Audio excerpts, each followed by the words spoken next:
Hello and welcome to Tremor Trails. We're coming to you today from beautiful Moab, Utah. We have been out here for several days doing a bunch of trails that we haven't got to do before, but today's trail is one that we have done before. As a matter of fact, this was the first trail that we ever did in Moab, and it was the first YouTube video I ever put up. And for the 200 people that watched that video, including myself, I'm sorry. So I want to try and redeem myself with that today. More importantly, we're trying to get to a trail that we haven't done before that I want to show you guys in another video. So we got to do Gemini Bridges to get there, which is the name of the trail today. Gemini Bridges, from what I remember, is a pretty easy trail. It's got a bunch of slick rock, but it is a beautiful trail in several sections of it. So I figured it might be fun to drive this trail, see how much I've learned since the last time I've done this trail, and see what my reviews look like compared to the original. And maybe, I can't make any promises, but maybe this video will be a little bit better than the first one I ever did. Nonetheless, here's the overview, and then we will jump up on the trail. Okay, Gemini Bridges, located in Moab, Utah. Pretty short trail, it's not a major long one. It's going to be 12.4 miles. You can expect about an hour and a half to 3 hours, depending on how much you want to see. The road itself is going to be a shelf road. You're going to have some slick rock and a few little ruts and sand. As far as modes go, I used 4 high mud and ruts just because I wanted to use the camera. You can do this in 2-wheel drive. For the highlights, you have the Overlook at the beginning of the trail and of course Gemini Bridges at the end of the trail. Please remember that our cameras have stabilizers on them. The hills are not going to be as steep and the bumps are not going to be as rough. Also remember that we review this and every trail at the end of our video. Now let's go.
Okay, so I'm starting to remember a little bit more of this trail. Essentially, this trail starts off immediately on a shelf road, and this is about the highest you're going to get in elevation. About a mile in, you have this beautiful expanse and overview that I recommend you stop at. Of course, you can see the LaSalle's Mountains way out there covered in snow, and then you can see all the way down through the fault, which is Moab.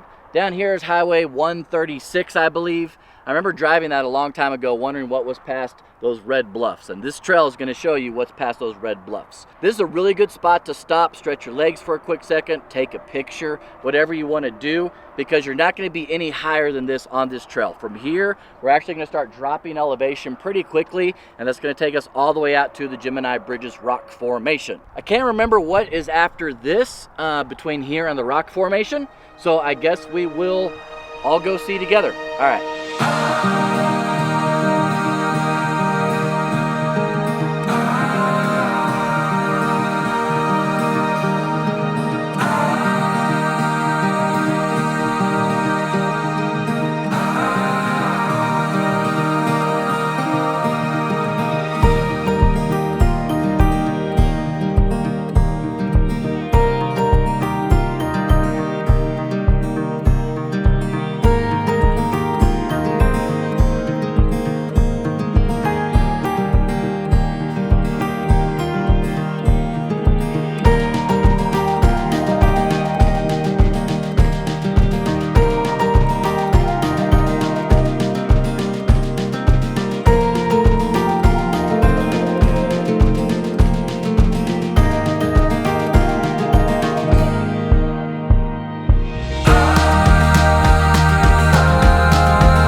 Okay, so we're about halfway through the trail now. This is a pretty short trail. If I recall, I believe it's only about 11 miles long. A few takeaways so far to the halfway point. The trail is a little bit more rutted and definitely a few more obstacles than I remember the first time I did it. But the main takeaway, I hate to be a Debbie Downer, but people need to understand how to drive these trails properly. We went through a couple sections where people are going off the trail and intentionally trying to rock crawl stuff. Moab has been under the gun as of 2022, 2023, and BLM is pulling trails from everybody because of stuff like that. We've noticed that the trail from just 1 year has probably widened itself out by 10 to 15 feet because people don't want to go over the obstacle. Or you have people like I just mentioned that are literally making the trail wider so that they can go rock crawl something or go up over a dune to come back down. It's just tragic. Stay on the trail because it is beautiful out here, as you can see. The camera never does it justice, but I'm telling you guys, this is still one of the most beautiful places I can recall. All right, here we go. Last stop is going to be GEMINI Bridges.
All right, so there you have it, GEMINI Bridges. Isn't that gorgeous? I don't know if the camera will still even show it even with the drone footage, but it's about 400 to 500 feet deep, and it's got these two natural bridges, and in between, there is a gap of about 3 or 4 feet, and then it's just straight vertical. It's a really cool feature. We had a blast out here today. Honestly, it was not disappointing at all. I'm glad we got to refilm this trail, and I'm glad I got to do it again a year later to really see how far I've progressed. This is still an incredibly beautiful trail. This whole area is incredibly beautiful. I don't know if you can see it in the camera. Right behind me is going to be Canyonlands, and then way, way off there in the distance is the LaSalle Mountains still covered in snow.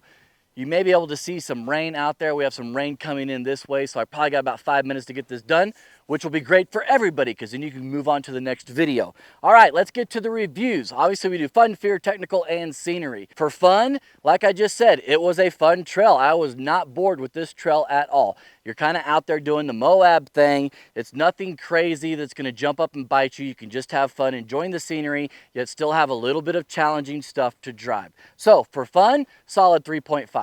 For fear, this is not really a fearful trail. If you don't have any experience with shelf roads, you may be a little intimidated by the opening of this trail. About the first 2 miles of this trail is nothing but shelf road, but it's a very wide shelf road, even though it is rutted out in spots. And of course, you get that beautiful expanse like I showed you at the beginning of the video. Other than that, there's really nothing that's going to jump up and bite your vehicle.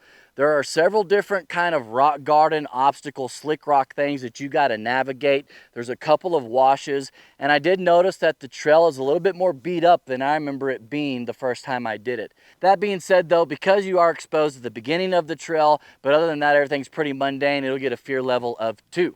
That leads us into technical. Now technical, my brain wants to say that this is a 2, but I still believe that this is a 3 for technical. When I'm thinking of 3s that I have done through forest roads and other things like that, I think that it would obviously mount up to that. If you don't have a lot of experience with slick rock and learning how to navigate certain things, this trail is for you.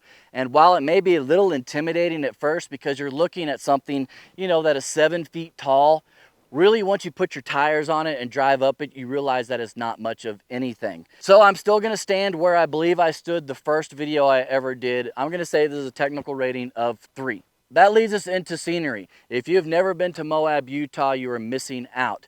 Literally this morning, we slept up in the mountains, and last night it got down into the 30s. We are down here now. Of course, we have the beautiful cloud cover, which is helping us out, but we're in the 70s to 80s. And we're talking all of 40 miles. You can be up in the mountains if you want. You can be down here if you want. You can go out to the sand if you want. Moab is a really magical place, and that's why it's such a mecca for people to overland, off-road, and of course, wheel out here. There's all kinds of different trails. Easy ones, medium ones, and ones that will straight up destroy your vehicle if you don't know what you're doing. So for scenery, I mean, I don't know if it gets much better than this in a lot of spots. For scenery on this trail, I thought that it was beautiful and there was something to look at every turn that we did. It's gonna get a solid 4. Thank you guys so much for watching these videos. We do appreciate it. If you have any questions or comments, hit me up down below. I will do my best to answer it for you. And until next time, we hope to see you guys out here on the trails. Bye.